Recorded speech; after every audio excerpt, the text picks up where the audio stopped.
Okay, so naisip ko, ano kayang sunod kong magiging video pagtapos ko sa exam na to? Well, ito na yung sunod na video na yun. Pero itong exam na iti-take ko kasi, hindi lang to basta isang exam. Importanteng exam to kung gusto ko magpatuloy ng second year. Isinantabi ko muna yung iba kong mga responsibilidad, kahit tong YouTube. Kaya humingi muna ako ng tulong mula sa pinakamakapangyarihan. Pero syempre, hindi naman ako ipapasa ng dasal lang. Kailangan kong kumilos. Kaya gabi-gabi, nagre-review ako. At hindi lang to basta review. Dahil ang gamit kong pang review ay AI. At hindi lang ako yung gumagamit ng AI para mag-review. Dahil syempre, may solid akong tropa. Ilan kami nito pa tayo sa'yo, no? Meron pa ang isa eh. Sino? Chat GPT pa eh. Handa na? Dana. Yo! Ito na yun! Nakapan ako. Pero normal lang naman kabahan eh. Ikaw, handa ka na? Oo, syempre. Good luck sa atin. And mama, papa, mahal ko kayo and Lord. Ikaw na bahala sa akin.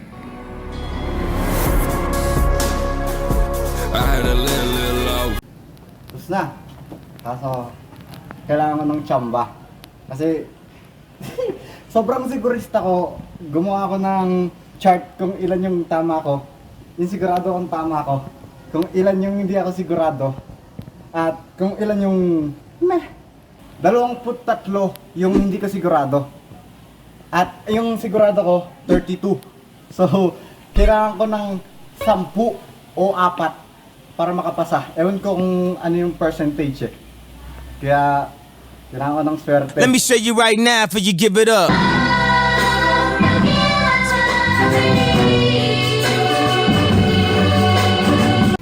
Okay, nakuha ko na ngayong araw yung results nung exam. And bago ko makuha yung results, napaisip ako, ano bang saysay nung video na to? Ayoko naman na maging video lang to para i-document yung mga nangyari. Gusto kong mag-make sense of those events na mga nangyari. So, pasado ako. And supposedly enthusiastic ako ngayon. Pero papaliwanag ko kung bakit hindi ako enthusiastic.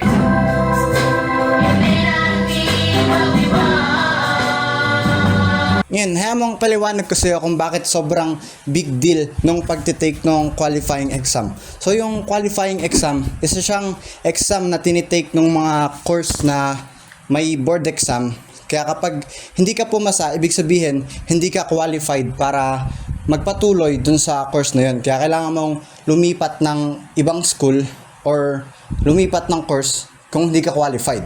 Kung isipin mo, ito siyang malaking pader na kailangan mong lagpasan para makapagpatuloy ka sa course na pinili mo.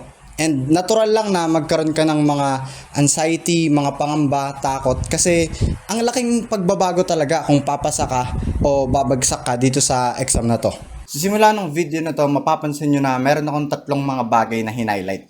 And lahat ng to, importante to kapag magtitake ka ng ganitong kabigat na exam. Which is number 1, faith, action, and finally, yung pagkakaroon ng magandang social relations. Self-explanatory na kung bakit malaki yung magiging tulong nito sa'yo kapag magtitake ka ng mga ganitong kabigat na exam. At isa sa mga pinakamalaking lesson na natutunan ko tungkol dito sa experience na to is yung pagkakaroon ng tamang attitude throughout the whole process. And siguro dinocument ko to para maging isang guide na rin dun sa iba pang magte-take ng mga gantong kalaking exam. And syempre, makikinig ba kayo sa isang taong may sinasabi na hindi nyo naman ginagawa? 'Di ba? So, dinocument ko siya para maipakita sa inyo yung naging karanasan ko. We learn to embrace it. Ngayon, pagdating naman sa pag-aaral, simple lang naman yung mga kailangan mong tandaan. 3 bagay lang din. Una, kailangan mong i-figure out sa sarili mo kung paano ka matuto. At yung ibig ko sabihin dito ay kung paano mo na-absorb talaga sa utak mo yung mga information na inaaral mo. Kasi meron tayong mga inaaral na hindi naman talaga pumapasok sa isip natin. Ako personally, na-figure out ko sa sarili ko na ang pinaka-effective na paraan ko para matuto ay ang magkamali. Kaya sinasadya akong magkamali, nagtitake ako ng mga assessment kahit wala akong alam. And that way, nalalaman ko kung ano yung tamang sagot and tumatatak na yun sa isip ko. And ang pinaka-point ton is ma-figure out mo kung ano talaga yung pinaka-effective na paraan para tumatak sa isip mo yung mga bagay na inaaral mo. Pangalawa, huwag mong puwersahin yung sarili mo na mag-aral. May mga oras na tatama rin tayo mag-aral. And kung ikaw ay tinatamad mag-aral lahat na lang ng oras, wala ka nang patutunguhan. Ang pinakaibig sabihin ko lang naman dito ay i-figure out mo kung ano yung oras na talagang pumapasok yung mga information sa utak mo. Ako personally, nag-set ako ng oras, 2 oras gabi-gabi para mag-aral dahil ayun yung pinakamagandang oras para sa utak ko para mag-accept ng mga information na inaaral ko. At ikaw, kung ma-figure out mo sa sarili mo kung ano yung pinaka-best na oras para mag-aral para sa'yo, dapat iset mo na yung oras mo na doon ka mag-aaral sa oras na yun. And finally, test your learnings. Di naman pwedeng mag-aral ka lang pero pagdating sa mga real life situations, hindi mo na alam kung paano i-apply yung mga bagay na inaral mo. Kapag nag-aaral ka, hindi pwedeng definition lang yung aaralin mo. Kailangan aralin mo rin kung paano mo to i-apply and gets mo talaga yung point ng bagay na inaaral mo. Kasi pagdating sa mga ganitong klaseng exam, kailangan mo mag-analyze at magkakaroon talaga ng mga questions na situational at dapat alam mo kung paano mo i-apply yung bagay na natutunan mo. Kaya I suggest na kapag nagre-review ka, gumawa ka ng mga questionnaire para i-assess yung sarili mo. And bibigyan ko kayo ng isang hidden gem na ginamit ko para makapasa ako dito sa exam na to. Ang pinaka naging malaking tulong sa akin dito ay yung paggamit ng AI. Diba may reviewer ako? Yung mga contents nun, ilalagay ko sa ChatGPT and i-comment ko yung ChatGPT na bigyan ako ng quiz. Hopefully, maging useful yan para sa inyo and kayo nang bahala i-figure out kung paano gamitin yung ChatGPT. Pero ang pinaka-importanting virtue na natutunan ko dito ay yung pagiging humble. Okay lang maging confident, pero yung overconfidence, medyo nakakatakot siya kung maging overconfident ka. Kasi paano kung overconfident ka tapos bagsak ka pala, di ba?